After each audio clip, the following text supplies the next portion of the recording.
Welcome to the Work, Wealth, and Travel podcast. I'm your host, Nicole, and this podcast is your guide to start creating a lifestyle by design. From entrepreneurship, money and finance, taxes and residencies, and everything in between, this show highlights the nuances of a true global citizen lifestyle. Let's dive in. Adam, welcome to the Work, Wealth, and Travel podcast. I am so looking forward to having you on today. Before we dive in, a little bit about yourself and your background. So you are a world traveling entrepreneur like myself, which I absolutely love. And you sold your first tech startup in 2019. You now lead EOCworks.com, which is a lead gen agency helping startups get sales through cold email, as well as the nomadcloud.com, which supports entrepreneurs and business professionals who want to explore the world and grow professionally. That is everything that we are about on this podcast. So Adam, please dive in a little bit more on your story and how you got to where you are today, this very nomadic traveling entrepreneur. Absolutely. And first and foremost, Nicole, thank you for having me on. I'm excited to be here. I love the work that you are doing, as I'm sure we'll talk about throughout this conversation, because there's a lot of similarities between the two of us. So for me, I started my first startup right out of college. So it was 3 weeks before I graduated with a 1-year MBA that I was doing. And when I sold that company, or when I started that company, I should say, I had it for about 5 years. I was based in my Boston office, freezing in those cold Boston winters, thinking that was the only way to build a successful business. I ended up selling that company in 2019, moving out to Hawaii. I ended up working on a few land development projects in the Northeast. Then I went to starting my current company, email outreach company, which I started back in 2021. And a few months after I started it, my co-founder and I decided, hey, let's travel the world as we build this business. And now we're about 2.5 years in, and I'm still living out of my suitcase. I love that. Such a nomadic lifestyle. Now, on that topic, I'm curious how you build worthwhile connections while being so nomadic. I know that you stay a minimum of 1 month in locations, but not much longer than that. So you're not really a long-term expat or nomad living in one base for 6 to 12 months. So what does creating a network and connections as a successful entrepreneur look like for you? Yeah, it's a great question, and it's a challenge. Because for me, I'm usually in a spot for 1 month. I just left Hawaii. I was there for 3.5 months, which is definitely the longer end of a stay for me. So it is really difficult to develop real connections in that space, especially when it comes to business connections. Now, the way I travel is I don't use my travel as a way to meet business connections. That's not necessarily why I do the traveling. I meet most of my business connections just virtually. So a lot of my business connections are either people I've met in the past, maybe some conferences I'll go to when I'm typically in the States, or through just Zoom calls like this, which I typically will set up through cold email from LinkedIn, etc. But that is one of the bigger challenges. How do you create worthwhile business relationships while traveling, especially because the places I go are in different parts of the world where they're not typically my ideal customer base anyway. But for me, I do try to create real relationships and get to know the people within the culture. So wherever I am, I try to make it a point to really get to know the culture and get to know the locals versus, hey, I need to meet all the business professionals in this area. I love that. Having a good balance of meeting connections online, but then also immersing yourself in that local culture. So you are an absolute expert yourself and your business partner in cold emailing. So let's talk a little bit about that. I'm just going to give you free reins on this. This is such an essential, and I think a lot of people don't realize how essential it really can be, piece of growing a business. So what has that journey looked like for you in cold emailing? And then how have you scaled your company to be so successful? Well, for anyone listening to this who has a company, cold email can and should work for you as a way to grow your customer base. One, it's one of the more inexpensive ways to to market, and it's much more of a proactive way of marketing as well. So you can get very pinpoint in terms of who do you want to reach at what types of companies.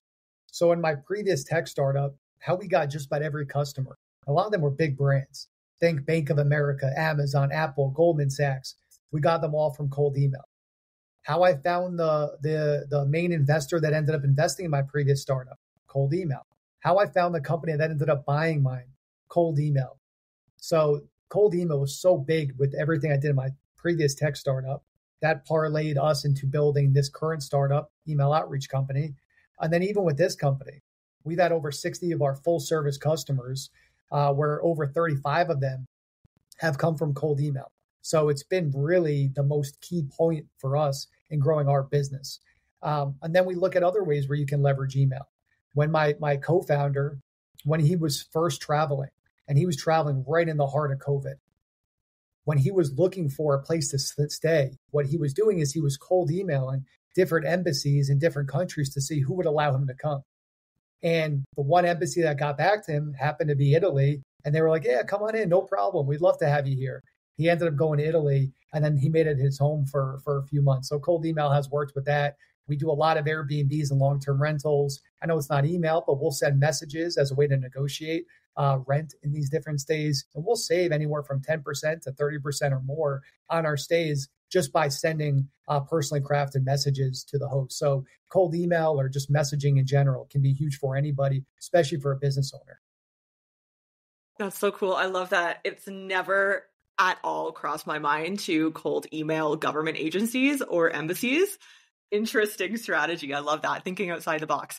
Okay, so let's do a little case study if you don't mind here. So I am on your newsletter, and I saw recently that you sent out an email that you recently acquired as I mentioned, nomadcloud.com.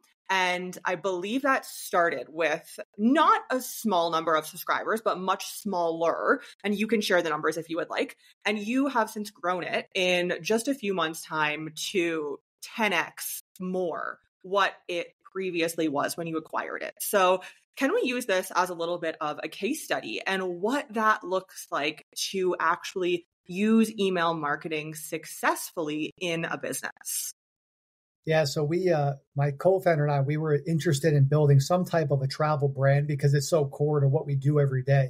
And we stumbled across the nomadcloud.com, which Nicole, I know you're a member of as well, even before we bought it. And we love the content. So we reached out to the owner to see if he was open to selling it. And we ended up purchasing the newsletter with about 5,000 subscribers on it. And that was back in January. We're recording this in the middle of March now, 2024. And our last newsletter went out to over 67,000 people. And we're on pace to cross 75,000 by the time our next newsletter hits next week. And the key for us, though, is around engagement. Like the subscriber growth is really important, but the engagement for us is even more important. So on this last newsletter, we're really excited. The numbers are already at 63% open rates. And the engagement rate, the click-through rate, I should say, is at 5%. So what's really important to us is not just increasing the subscribers, but we want to make sure we're giving them high quality content. And we can see that by the numbers of opens, click-through, and then, of course, just how many people are unsubscribing as well. That's impressive. That is amazing. And how long? So you said it was around 2021, I believe, that you've been in the cold email field? Well, I mean, I've been doing cold email since my first tech startup, which we launched in about 2014. Like it was, we were very early to cold email. My first experience into cold email was when I was running an entrepreneur accelerator program at my university. And I wanted Mark Cuban to come speak to me, not speak to me, but come speak to our class. And I found his email. I sent him over a cold email and he didn't accept it, but he responded and just said, hey, no thanks, but wishing the best of luck. And that's when I was like, oh, wow, there's a big power behind cold email because really all it is connecting person A to person B. And so, yeah, it's kind of was my first taste into cold email. But as I mentioned earlier, how we got just about every customer in my previous business was through cold email. So that's really when we start to see the power of it. And that's, again, what got us to start email outreach company, just because one of the startups I was advising said to me, hey, man, my head of sales, she's struggling to get meetings on the books. Can you help her? And that's when we decided to start this company and haven't looked back since. So, in talking about cold email, if somebody is interested to get started in that space, what are some key tips and tricks that you would give to a beginner who is looking to get started? Well, number one, I would say, and this is free for anybody, we created a GPT. And anyone who's not familiar with ChatGPT, if you have ChatGPT 4, you can go into the GPT store and you can use basically these apps that are created. So we created an app called the Cold Email Writer 2.0, and I'll make sure we put this in the show notes. Again, it's completely free. So what it does, it recreates our highest performing emails across all of our clients, and it'll rewrite it for you. So you don't have to rethink your copy. So that's in terms of the copy. But the cold email world has changed a lot over the last 6-7 months. So like in the old days, you could get away with creating a one domain and a few email addresses that you would send from. And you were fine as long as you had good copy and you did certain things to make sure your emails would end up in the inbox. Now it's much, much, much more complicated. So it's really important for anyone listening to this that wants to do cold emailing that you set up your cold email infrastructure right, which includes creating your domains, creating your email accounts, using the right tools, warming up those emails, writing good copy, doing certain things in your copy, which will be there in that Cold Email Writer 2.0 to make sure that your emails are written in a way that's going to get through those spam detectors. So it's really important that you, one, create your infrastructure properly, two, have really good copy, and then three, are able to handle the replies and then book the meetings. If you could do those three things, you should be successful with cold email. I remember you speaking on that. I remember when I first discovered the world of cold email and I was so overwhelmed. There was so much to it. You have to, warm up the emails and then, like the DMARC and all of those things that you do, but you don't really know what it actually means. Well, you do, but I think most people starting don't really understand what that means. There were so many moving pieces to it. And then you have these software programs and it's a lot. It is a lot. So I'm curious, how did you get started working with clients and acquiring clients and then scale your business to what it is today? It really started out of just like, hey, we need this help. Can you help? So I never thought I would have a lead gen agency or cold email agency. When I sold my previous startup and then I started working on real estate developments, I was thinking about what I would do next. And there was a million ideas that were brainstormed. This was like the lowest on the totem pole. I wasn't thinking about it. But it started simply out of a need of a company I was advising that just said, hey, we need help in this area. Can you help? So we started with them and we started with 2 other startups that asked for our help. But we just kept it with those 3 customers for the first 9 months. We didn't take on any new customers. What we wanted to do was, number one, build out the system. But number two, and more importantly, see, does this thing even work?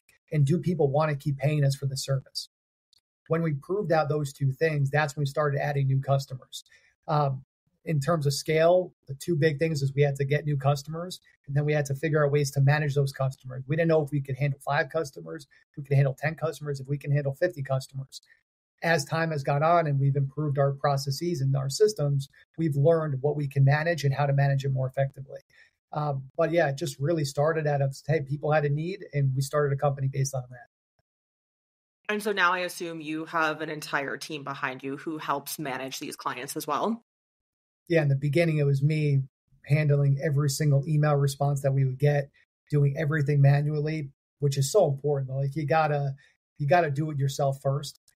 So it was really painful and it was really just monotonous and not enjoyable. But the system building piece is so important for any business. So now we have a really great team that's working behind us, and they handle all those things. They do a better job than I ever did in the past as well. So you got to do it yourself though first, because you have to build out those systems, because you have to understand where are some of the gaps in these systems. And if I don't know what the gaps are, how can I train somebody else? For example, one of our early hires who was running the email inbox with all of our customers, there was a time where I started to get a little skeptical of like, hey, what's going on here? Is he really working this many hours? And why were these things not taken care of? Because I know exactly what this person should be doing every single day, because I was just doing this job not too long ago. I had a conversation with him. I found out that he was lying to me, which was crystal clear. And then I made the decision to move on from him and hire someone else who's been with us ever since, who's done a phenomenal job. And I bring that story up because if I didn't feel every groove in the process, if I didn't fully understand what it took to run the email inboxes, he could have pulled the wool over my eyes. And I could still be paying him to this day, versus because I knew everything that went into it. I knew when he wasn't being honest, and I knew when it was time to move on. So on that note, for anybody listening who knows that they are ready to scale their business, what was your process for hiring and where did you find reliable employees? Was that through connections? Was that through a platform online? And then within you saying that, I'm also very curious, and this could just be through, a lifelong connection, but how you found your business partner, because when you are going into business with someone, you're essentially getting married to them in a way, and that's a very serious decision. So I'm wondering what that journey looks like for you. Yeah, it's a great question. I found most of my employees of my current company through Upwork. So most of my employees are from all over the world. We have employees in Africa and India and Bangladesh, and they're phenomenal workers. But I found them all through Upwork. Now we have in the Philippines as well. And now we have some of our employees that have referred people that they know, which is great because they already have that trust and they already have that expectation because we already have that culture that's built and we're able to keep funneling in more people that can buy into that culture. But the majority of my employees were from Upwork.com. We did hire my sister who works with us full time. She was actually one of our first customers with her previous startup that she had. And then she became a full-time employee of ours. And she actually bought the Nomad Cloud with us as well. So we're doing more and more work together too. But yeah, the majority of my employees we found through Upwork. And my co-founder, he's 5 years older than I am. And when I was running the Center for Entrepreneurship at my university, when I was getting my 1-year MBA program, I was introduced to him because he won Alumni of the Year. And that's how we first met. And we talked about starting a business together. We ended up starting our first business together about 3 weeks before I graduated. And like you said, Nicole, business partnerships are one of the most difficult relationships. It really is like a marriage. And in my first startup, there was a time where we had technically 5 co-founders. So myself, my current co-founder, and even 3 others. We ended that with just me and him. There was a lot of highs and a lot of lows, and you really learn about people and you really learn about that business partnership. And it's one of the most grateful, it's one of the areas I'm most grateful for is the relationship I have with my business partner, because things are not always, roses. There are a heck of a lot of challenges, as anyone who's an entrepreneur listening to this knows, when you're running a business. And it's so helpful to have a partner with you, but it's really easy for that partnership to go sour. So I'm very grateful that my co-founder and I have had such a great partnership for a long time and are able to work together. I love that. Thank you for sharing that. So as we wrap up the topic of cold email and entrepreneurship, is there anything else that you want to touch on within this topic that we have not yet? The key is when it comes to cold email, the more clear we are in who our ideal customer is, the more effective cold outreach can be. Like one of my favorite quotes is, you can't hit what you can't see. And there's a million different use cases you can have with that. But it's especially true when it comes to cold email. So if any of you do have a clear idea on who your ICP is, your ideal customer profile is, cold email, LinkedIn, those are 2 tools that can be very inexpensive and can be a great avenue to get to those folks. And do not listen to the folks that tell you cold email doesn't work. Yes, there are many instances where cold email does not work. And for most people, it doesn't work properly. But if you know what you're doing, cold email can and should work for you. And try not to be swayed from some of the people out there that haven't had success from it. Because the truth is, it's probably because they're not doing it effectively. You know what? I have one more question to ask you on this topic. So cold email, cold outreach in general, I think a lot of people will think cold calling initially when you think of cold outreach. And while it is more intense, the rejection, I would say, from cold calling, there is still an element of rejection and I'm sure being virtually yelled at via cold email. So what does that look like for you, and how do you handle and or mitigate that? Or are you just at the point now where you're like, I don't care? It's funny you say that. I was just on a panel in Hawaii for AI marketing, and that was one of the things I talked about was you do have to have a stomach for email marketing. Because just like with any marketing medium, you're going to have people that love you and some people that don't. But the thing with emails, it's really easy for people to just, if they're having a bad day, send you a bad note. So I was telling the story of, we have a Slack channel for our company, which is called bad or ugly responses. And it's when people will basically tell us to F off. And the funny thing for me is there have been multiple occasions where to the exact same email, somebody will say, F off, I hate you. And then 5 minutes later, we get it from the exact same email we sent, just a different recipient who says, oh my God, thank you so much for sending this. What a great email. Are you free on Thursday at 2 p.m.? So the truth is, when it comes to emailing, but marketing in general, all you can do is the best you can do to write a good email, target that person effectively, follow up professionally. And if they're not interested, make it easy for them to opt out and for you to stop responding, to stop emailing them. But you have no control of, hey, is their husband mad at them? Did their wife just get mad at them for something? Are their kids sick? Did their boss just tell them something that annoyed them at work? There's a million things that could be happening to them that are out of your control, and do not take their responses personal.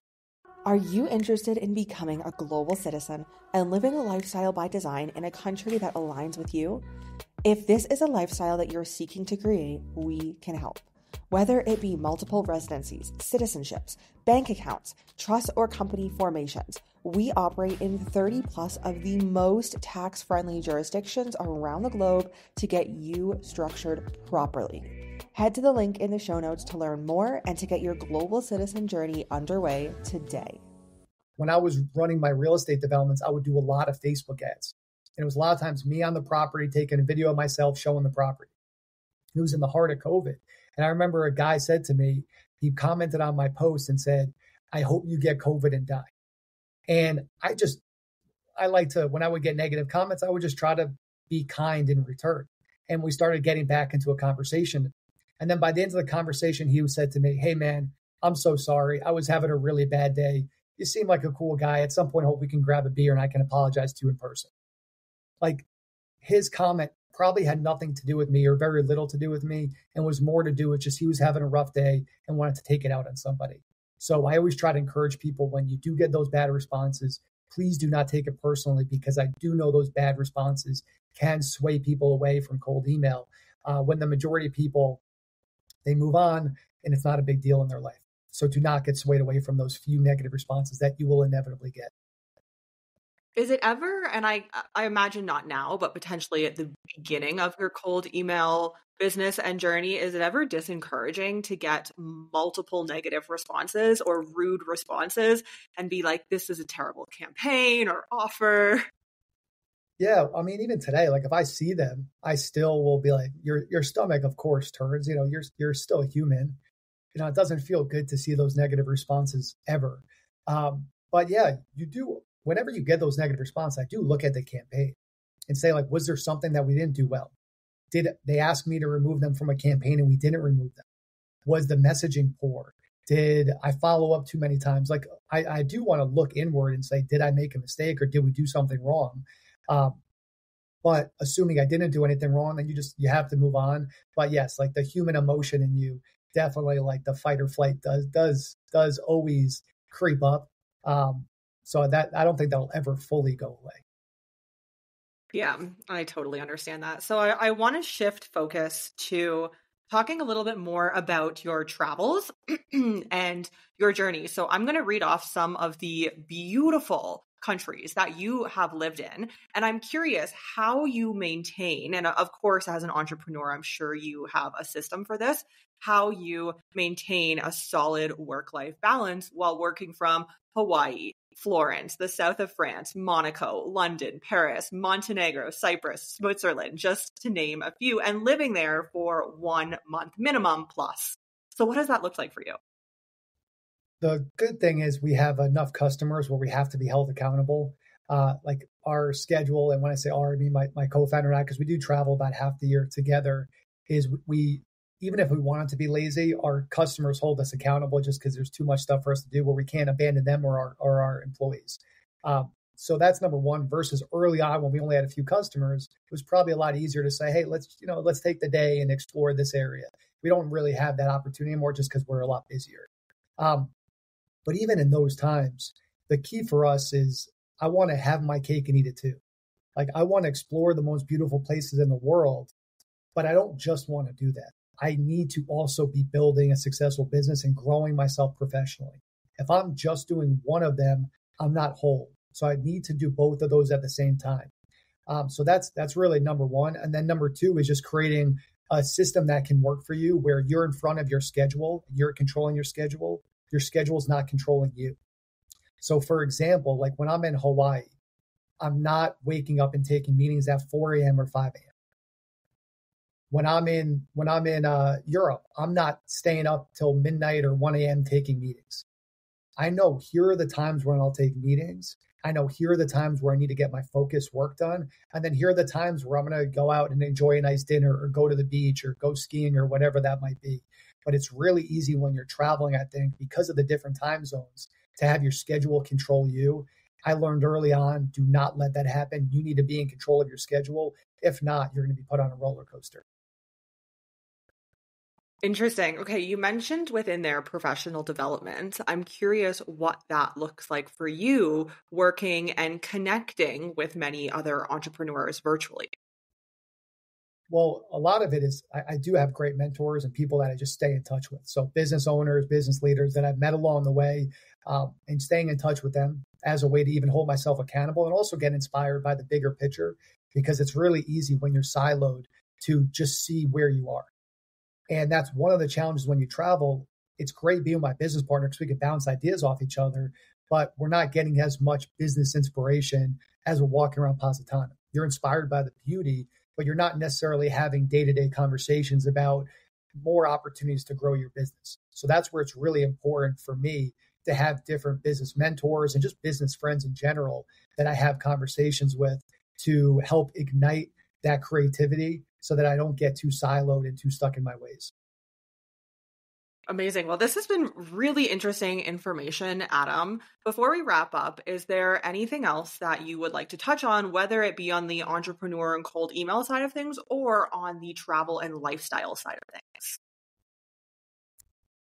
I just think there's a way to break the system. And that's what I hear a lot about when people reach out to me, because they see I'm traveling a lot, but they also see that I do business stuff as well. Is they're always like, how do you do both? Like, are you actually working or are you actually just traveling, or how are you actually doing this? Because I think there's this stigma around digital nomads. It's why I shy away from even using that word too often, because I feel like when people hear the word digital nomad, they think it's just a backpacker that's trying to find themselves, that's bouncing from hostel to hostel, which might be the case, but that's not the case for all digital nomads, quote unquote. And that's what we're trying to show people, is there's a different way. You can travel to the most beautiful place in the world, like a Positano, Italy, like Monaco or the south of France, like Switzerland or like Montenegro or like wherever that means to you, Mexico. But you can also do that while creating real abundance. We don't just have to get by being a digital nomad. We can travel to the most beautiful place in the world, but we can also create real abundance, whether it's through our business or through the companies we're working with. And that's part of the message we want to get across. You don't just have to get by. You can truly thrive as a nomad. I love that message. I am all about that. And I agree. Sometimes the term digital nomad is not the most fitting depending on the person and the situation. I do want to ask you one last thing. You touched there on mindset. I'm curious, what does doing the mindset work for you as an entrepreneur look like? One of the things that I've been doing for, 3, 4, 5 years now, and actually started, I credit my co-founder with this, is it's like a journal, but it's a Google sheet essentially, where at the end of every day, there are certain topics that I go through, like what I love about the day. What did I learn from today? What could I have improved upon? What are some of my thoughts at that day? And then what's some question that I want to ask myself for the next day as well? So that's an area that's really helpful for me, because there's some days when you travel and you're like, this was an amazing day. I got to explore and do these amazing things and be inspired here. I got to meet these people. I also got to make this great business progress. There's other times when you travel, like the other day where I had my red eye from Hawaii to Miami, where I'm like, geez, I feel like I got nothing accomplished today. And I feel like I'm completely out of it as I land here running on, 45 minutes of sleep. But things like the sheet helped me see here were actually the areas where I did make progress. Here were the areas where I actually could have improved. So next time when I'm making that flight from Hawaii to Miami, I won't do X, Y, and Z. And here's what I can think about so that tomorrow can be a better day ahead. So when it comes to personal growth, that's one of the areas that's been most important for me. It's flexing my discipline muscle where every day I know I have to do this. And then also where I can see the good in every day, but also the opportunity to grow in every day as well.